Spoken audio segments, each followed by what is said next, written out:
Happy Friday. I have two quick messages, and I might ramble on a little bit after the second message, so you only have to stay tuned for a minute or so to get the gist of it. But the first message is, I hope you saw in the e-news on Wednesday, this Sunday's our upcoming service on Sunday is in our summer playing series, and this is going to be playing with sound. And you are welcome to bring to the service any noisemaker you have at home. So if you have a drum or rattle or bell, kazoo, harmonica, anything like that you'd like to bring to the service to make some noise with during the service, you're welcome to do that. I think we'll have a time that you can show what you've brought.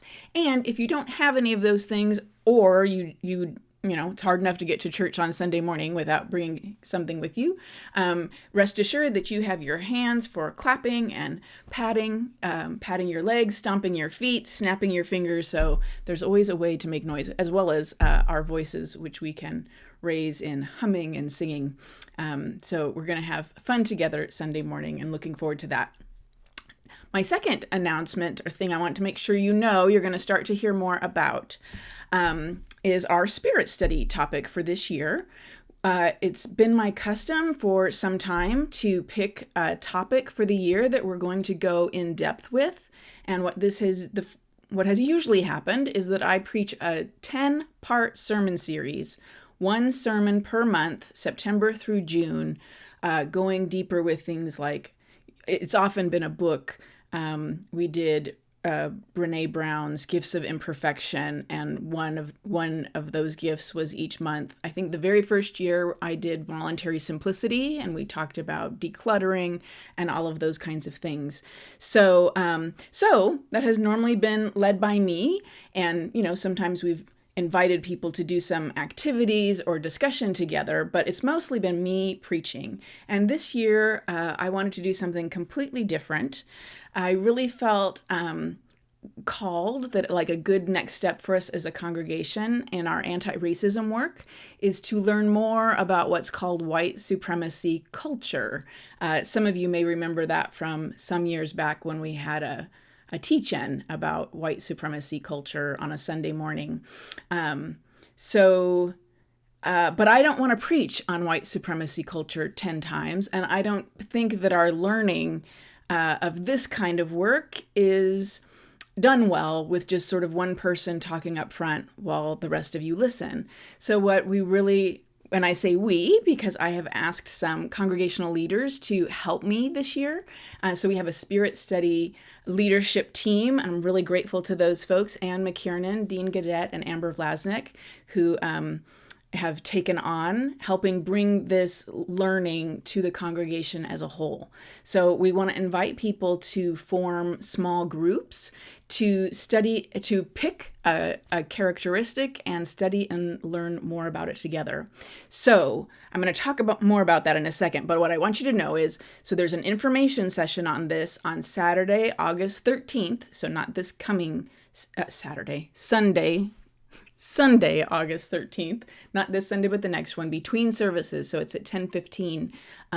I assume it's in the Rainbow Room. I don't know if that's been set. There will be childcare available if you want to attend. So attending the information meeting isn't signing up for it. It's just starting to learn more about this because it's really different what we're doing this year.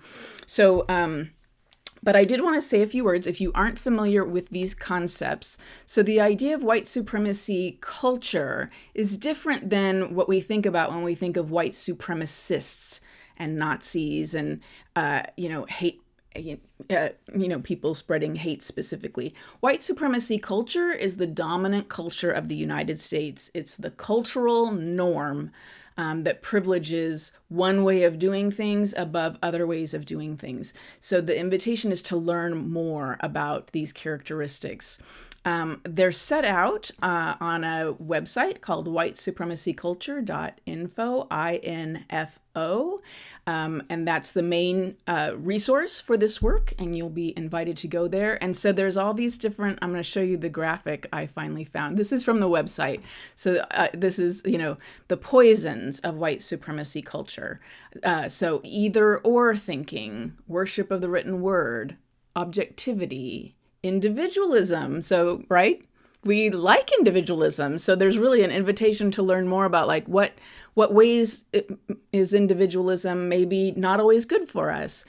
Quantity over quality, power hoarding, fear of open conflict, defensiveness, sense of urgency. What is that one? Oh, paternalism. Progress means bigger and better. There's only one right way of doing things, the right to be comfortable, to be unchallenged, and perfectionism. So this is the way some of these characteristics are worded. And I love this like old-timey photo and saying, don't breathe it in. And so we're going to be talking about these a lot this year, and I'm going to have a kickoff sermon about it. So it's hard for me not to start to tell you more of what I want you to know. Maybe this one thing is just because we're talking about these as characteristics to challenge, we're going to talk about the antidotes to them, doesn't mean that they're always wrong, right? So like, if you're a perfectionist, well, I mean, I think being a perfectionist can be really heavy. But what we really want to query is thinking of these as a norm and as sort of the highest and best things. So the invitation to know is that there's other ways of doing things, and to be more aware. If you didn't think of the United States as having a culture, and would find it hard to articulate what some of our culture and norms are, I think this is a really great way to learn more. And it's a really great way to meet and get to know some of your fellow congregants more. We don't have like a robust adult religious education program at Chalice, and we don't have a lot of small group activities right now. Some of you do have, there's Readers Theater and the Women's Buddhist Meditation Group and the Men's Breakfast Group. We definitely have groups, but years ago we had a discussion groups that you could join and meet with people over a period of time. So this is a chance to do some of that again. The suggested time that groups will meet together is 3 meetings, and they'll be doing some work together. And so you'll hear more about that when you come on Sunday, August 13th for the Between Services meeting at 10:15. So I hope you're doing well. I hope you're staying cool, staying hydrated, and I hope to see you Sunday. Take care.